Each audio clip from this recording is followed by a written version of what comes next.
Hello everyone and welcome to another video. If you have seen my previous videos on the visual effects and 3D animation pipeline, you know by now that there are so many different specialties within the visual effects production or the 3D production.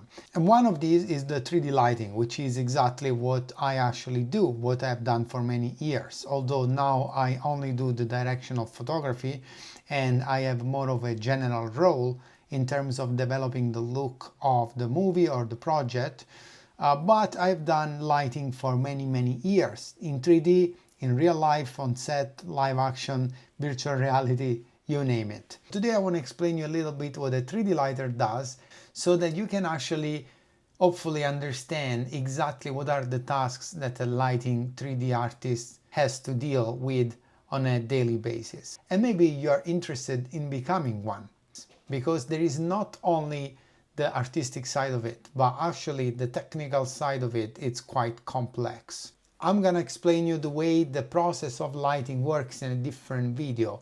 For now, I just want to show you all the different tasks that the lighter has to deal with. In particular, one of the most challenging things is that at the lighting stage, the lighter has to deal with elements coming from all the different departments, from look dev, from animation, from tech animation, or like cloth, from grooming, from FX, and all these things have to actually go together into one pot, which is the lighting scene, that then needs to be rendered out to create the magic of the frame that we want to look at. Really, the lighter is a little bit of a jolly because it has to sort of like understand and debug at times all the elements that come from all the other departments. That is why, together with the comp department, the lighting department, it's usually the one that runs through the end of the show, because a lot of times things are not on time, or there is notes from clients, or there is changes that need to be made at the last minute, and so that means that all the workload is shifted in time to accommodate these changes. And that also means that the lighters have to sit there and make sure that all these new versions and new updates that come from all the other departments have to be rendered out. Obviously, then this stuff goes to the compositing department, if there is one, depending on the production, the kind of production, etc. And the movie then is delivered, but it's a process that is a little bit ongoing. Right now, the reality is that a lot of departments work overlapped. So it's not like it used to be many years ago, where you would finish 100% modeling and then the models would not be touched anymore. Now there is a little bit of overlap in all the disciplines. So the model, it's actually modified as you go sometimes, and it is not as stepped in a way as it used to be. Obviously that creates all sorts of problems, but the reason for this is that there is less time to do things, and as a consequence less budget, or less budget and as a consequence less time. So let me load in Photoshop one frame from the Lego Movie 2, which is one of the projects that I have enjoyed working on the most. And let me explain you with that the animation part of things, which is slightly different from the visual effects one. Alright guys, so this is a frame from the Lego Movie 2. I worked on this movie and it was one of the most fun movies to work on. And I also did the setup, the lighting setup for this specific sequence, so I do have a fair understanding of how this was done. The lighter is the one that essentially brings in all the pieces from all the departments, adds the light to the scene, and basically creates the render. So the final image that comes out of the render is the one that then goes into the compositing department and then goes into the movie, essentially. Maybe there is a color grading in between. Sometimes the color grading is done in-house, sometimes it's done externally, but in general, that's the closest you get to the final image of the movie. The lighter is in charge of creating the lighting of the shots, but there is a process that goes into creating lighting for each sequence. As a DOP, I usually help developing what they are called the key shots of the sequence that define the look and the visual interest of the sequence itself. These setups are then distributed across other artists, and then each artist goes into every single shot to adjust the lights and tweak the exposure and make sure that each shot is actually really looking good, because the generic setup that we do at first, it's not good enough for every single shot, although there are setups that are very well done that work for the majority of the shots, and so in those cases you only have to tweak few things depending on your level of expertise. If you are junior, mid, senior, maybe key artist, maybe lead or supervisor, you are in charge of developing the look of the shot.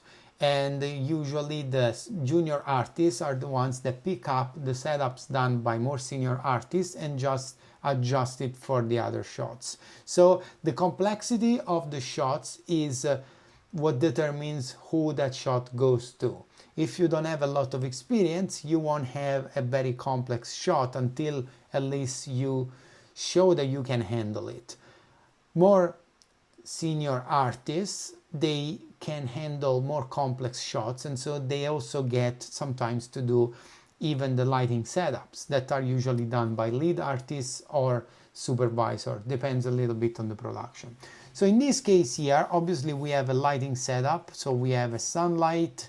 Clearly we do have a bunch of other lights, like there is a rim light coming back here. There are some highlights that are created by specific lights. There are some specific reflections. The background is there lit as well, and there could be artificial lights, or there could be other things that work into that set to make it look as good as it needs to look.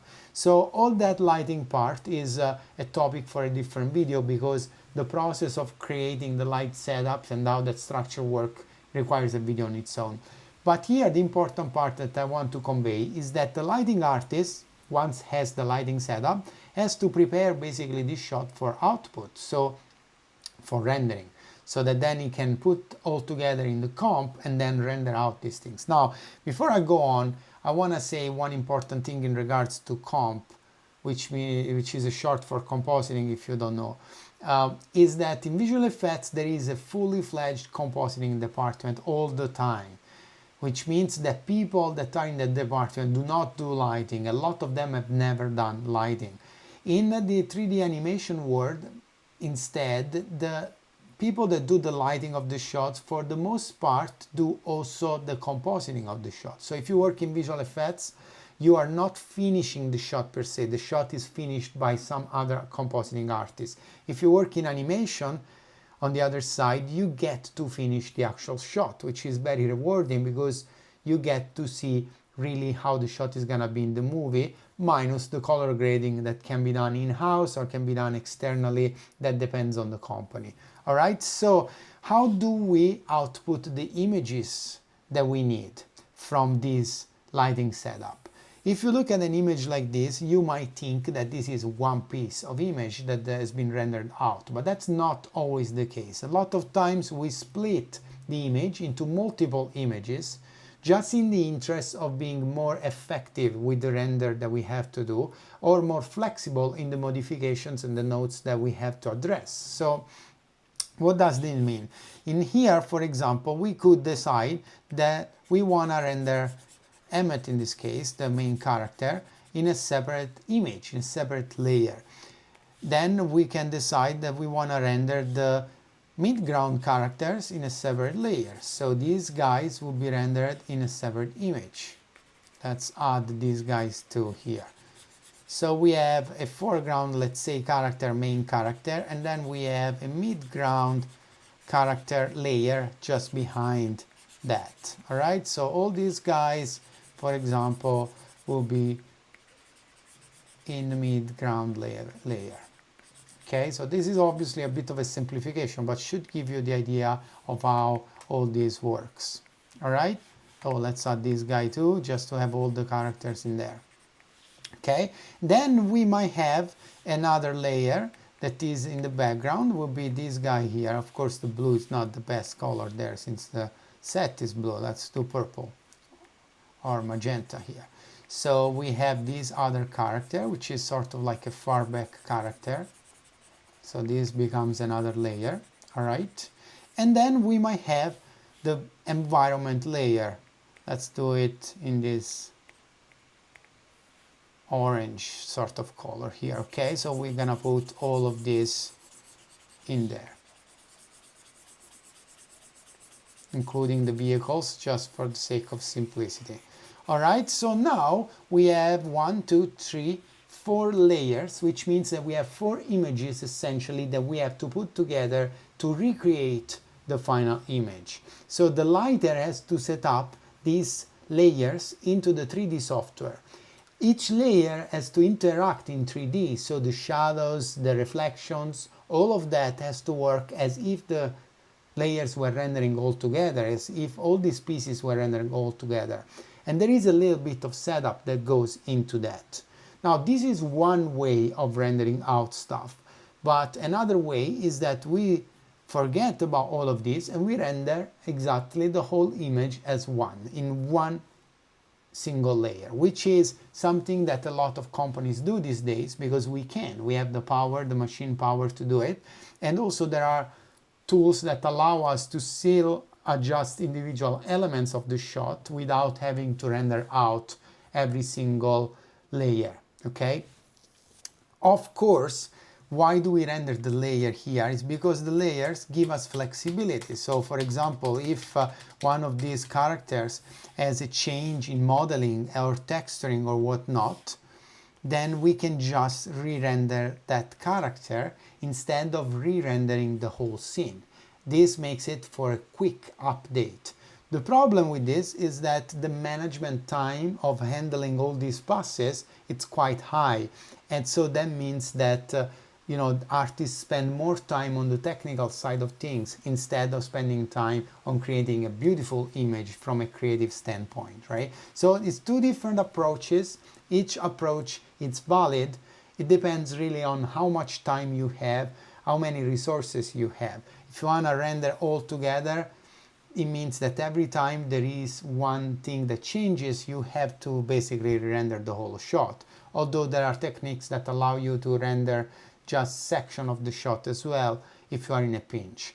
But if you have different layers and you only have to update an animation that is maybe of a character in the background, then you can just render that instead of re-rendering the whole image. All right, so pros and cons of each approach. I prefer the approach of rendering everything together because it's less prone for errors. When you set up all the layers, it can happen that you forget to add some of the objects in a layer, then you realize after, or there is an update and some object is left out. There are a lot of things that go with this that can create problems.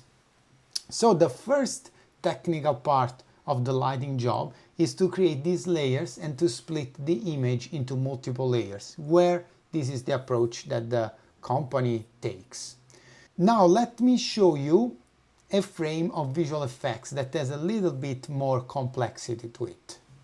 So this second project that I picked is Prometheus by Ridley Scott, that I had the luck of working on many years ago.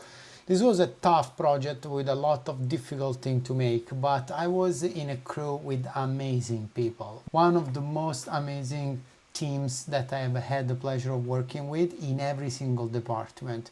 MPC, rest in peace, had some incredibly talented people in there.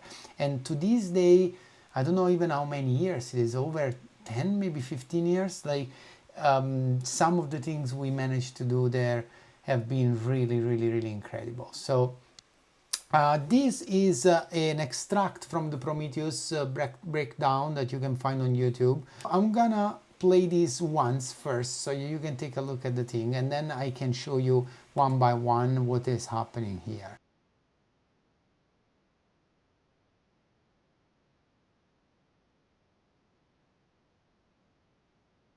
So the first thing that you can notice here is how much stuff it is in this frame. So this is the storyboard that everything starts with, pretty rough, not very many details.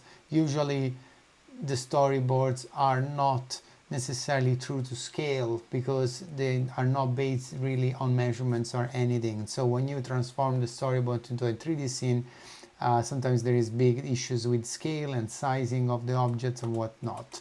Here you can see this is all the 3D stuff that is in there. So there is a full environment, which I actually did the look dev for, and then there is the Prometheus ship, which my friend Arturo did the look dev for, which is one of the most incredible things that I've seen him doing, and this was really, really cool.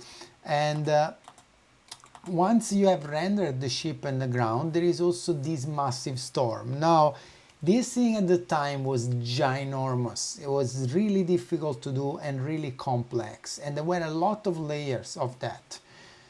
To make it look like this, we had to do a lot of different caches, which means a lot of different simulations for making it look as big as it is supposed to be, right? So next there is the car, that is this little dot here. You can see that this is a square because this is in fact the actual plate that they shot for this. That has not really much to do with anything else in the screen. And then there is all these element here. There is smog, smoke, etc, etc. So here in Photoshop I have taken the same image, all right? So the lighter would have to first of all light the shot, as we have said in the previous example, and then we have to create layers. Now in visual effects usually we have a lot of layers because the complexity is very high. So you cannot really render this stuff into one image. You have to split into many images because the memory wouldn't be enough. So a lot of times, more often than not, you have many layers that you have to set up. You have to make work together. All right. So in this case, there is obviously the Nostromo spaceship. That will be the first layer there that you have to deal with. This spaceship, even though it doesn't look in the frame per se, but it's very complicated. There is a lot of geometry and a lot of lights to give it the scale that you needed to have. The second layer, let's say, will be the environment. So I'm just gonna do a green. So all this stuff that is on the ground here, okay? So all of this will be another frame, which is actually a layer, right? Then there is the storm.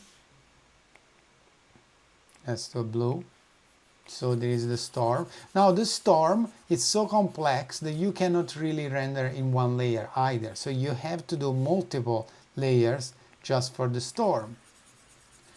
And remember that when I say layers, it means that yes, they're separate images, but they have to all work together. So there is a technical setup that needs to be done there as well. So I'm gonna do just 3 of these for the sake of simplicity, but usually there is more than that. It depends on how complex this thing is, okay? So we have 1, 2, 3, 4, 5, 1, 2, 3, 4, 5 layers in here. And each layer is basically a whole setup that needs to be done.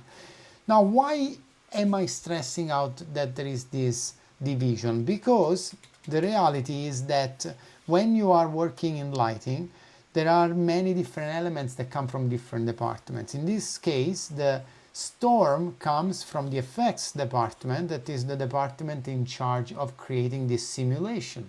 So you cannot finish the shot if they haven't finished the storm, obviously, right? So you have to wait for that.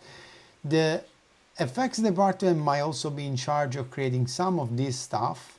Sometimes this can be 2D elements that are added in comp, depending on the complexity, depending on the simulation. If there is something moving close by, obviously you need a displacement of that smoke, so 2D elements might not have that. It depends on what you're doing. And then you have the Nostromo here, that is, and again, it's another big asset, is another big model that has a lot of things that can go wrong, a lot of things that can change. And so every time there is an update to this, the lighter has to bring this stuff back in, make sure that everything is updated to the latest versions, and then render it. And then you have the look dev, which is basically the department in charge of the materials of all this stuff that can do updates. So if, for example, we think that there is not enough displacement on the rocks and the rocks are not detailed enough, then this becomes a node for the look dev department that has to do the changes and then push back the changes to the lighting.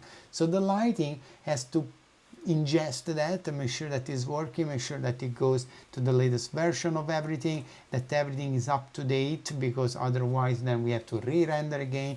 And sometimes these renders take days to be done. It's really a long process and a difficult process that takes a lot of time, especially on things like this. Now, this is not even as complex as some of the things that we do today, if you look at Marvel movies and whatnot. But I wanted to take something that I had first-hand knowledge on, and that is a little bit old as well, because already this stuff, it's very complex to do. So even if you wanted to do this today, that would be extremely complicated. And if you have seen the movie, you can see there is a lot of other shots in there. So if I go back to Resolve Studio, you can see another scene here, which is this one, where there is a lot of other things. Here we have a little bit of the same. So we do have the character that was on the original plate. We have all these stuff here that is obviously fake, it's all 3D, it's all modeled. Then there is the spaceship under here that is below the ground surface. Then there is all these little rocks and all this stuff that we had to do. Then there is the faraway mountains and obviously the, I don't know how to call this, the pyramid. And then the further away stuff. Okay, so there is a lot of elements here once again that all have to work together. I actually did the look tab of all this stuff here, with the exception of the background that is done by the environment department, which is another department. So if you want to essentially make a summary of this, you have the lighting department. I'm gonna just write light, and then you have the environment department, the compositing department, and then you have the look dev, then you have the effects.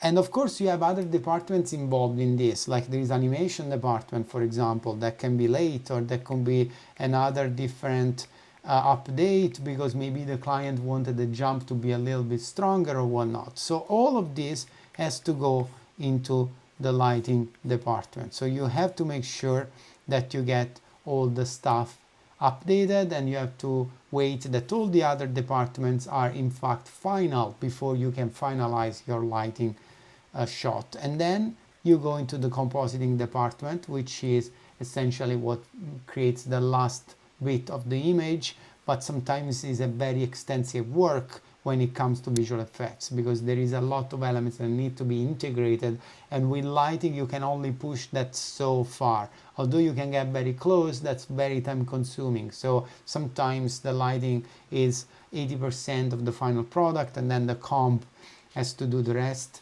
Or in other cases where there is no time, you have to rush, like maybe the lighting is quite not there, but we have to get the shot delivered, and so the compositing has to put a patch on it and do all the things. Now, environment department is a department that creates obviously environment, but using a mix of tools. So sometimes it does not give stuff to the lighting, but it goes straight into the compositing. That's important to note, because it depends a little bit on the pipeline, and depends a little bit on the complexity of the shot and whatnot.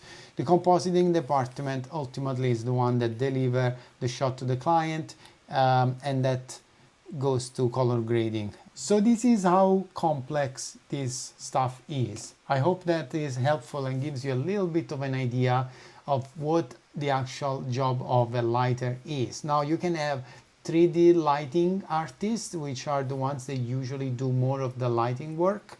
You can have lighting TDs, technical directors, which are able to debug problems, technical problems for lighting. And if you are doing animation, these two specialties can be separated. So you can have a lighter that is not a TD, not a technical director. But in visual effects, usually you have lighters that are able to debug technical stuff as well, because there is a lot more complexity, there is a lot more things to deal with. Even if you take a complicated animated movie, it's not quite as complicated as a complex visual effects shot. like, I don't know, Avengers or something like that. So in that kind of project, you need very, very skilled people that know how to deal with a lot of difficult technical problems as well. So I hope this was helpful. If you want to know more, leave me a comment, feel free to ask questions, maybe hit the like button and subscribe, and I will see you in the next video. Bye.